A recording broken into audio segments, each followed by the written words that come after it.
আসসালামু আলাইকুম। আশা করি সবাই ভালো আছেন।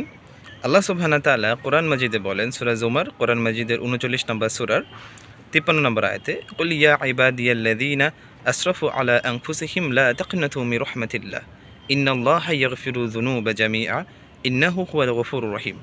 অর্থাৎ, হে আমার বান্দাগণ, তোমরা যারা নিজেদের উপর অত্যাধিক পরিমাণে জুলুম করেছো, অত্যাধিক পরিমাণে পাপ কাজ করেছো, তোমরা আল্লাহর রহমত থেকে নিরাশ হইও না। নিশ্চয়ই আল্লাহ তাআলা বান্দার সকল গুনাহ ক্ষমা করেন। তিনি ক্ষমাশীল, তিনি দয়ালু। এখন আমাদের মনে প্রশ্ন জাগতে পারে যে আমরা যারা আল্লাহ তাআলার অবাধ্য হয়েছি, নিজেদের উপর জুলুম করেছি, গুনাহ করেছি, একটা প্রশ্ন আমাদের মনে থাকতে পারে, আল্লাহ কি আমাকে ক্ষমা করবেন? এই প্রশ্নটা যেন কখনই আপনার মনে না আসে। কেননা আপনি জানেন না যে আপনার রব কত ক্ষমাশীল, কত দয়ালু।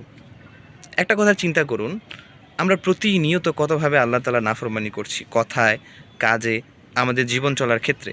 কিন্তু একটিবারের জন্য কি আল্লাহ তাআলা আমাদের জন্য ১ সেকেন্ডের জন্য কি অক্সিজেন বন্ধ রেখেছেন? আল্লাহ তাআলা কি আমাদেরকে কখনোই একেবারে না খাইয়ে রেখেছেন? অর্থাৎ পৃথিবীতে চলার জন্য আমাদের যত প্রয়োজনীয় সামগ্রী প্রয়োজন, আল্লাহ তাআলা কিন্তু সব কিছুর ব্যবস্থা এই পৃথিবীতে করে রেখেছেন। তিনি কিন্তু আমাদের প্রতি অত্যন্ত দয়াশীল, ক্ষমাশীল।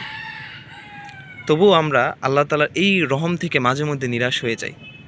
তাই জীবন চলার পথে যত পাপ কাজ করেন না কেন, আল্লাহ তাআলার কাছে সিনসিয়ারলি তওবা করবেন, এইটা মনে করে যে আল্লাহ তাআলা ক্ষমাশীল, তিনি পরম দয়ালু। এবং জীবনের পরিস্থিতি যত কঠিনই হোক না কেন, হতে পারে আপনার স্বজন বিয়োজন হয়েছে, হতে পারে আপনার জীবনে কোনো একটা দুর্যোগ এসেছে, যে কোনো কিছু সেটা হতে পারে।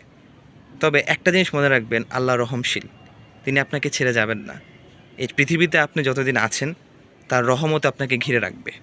হ্যাঁ, সাময়িক সময়ের জন্য হতে পারে আপনি কিছু দুঃখ কিংবা কোনো বৈরী পরিস্থিতির সম্মুখীন হতে পারেন, কিন্তু একটা জিনিস মনে রাখবেন, আল্লাহর রহমত থেকে কখনো নিরাশ হবেন না।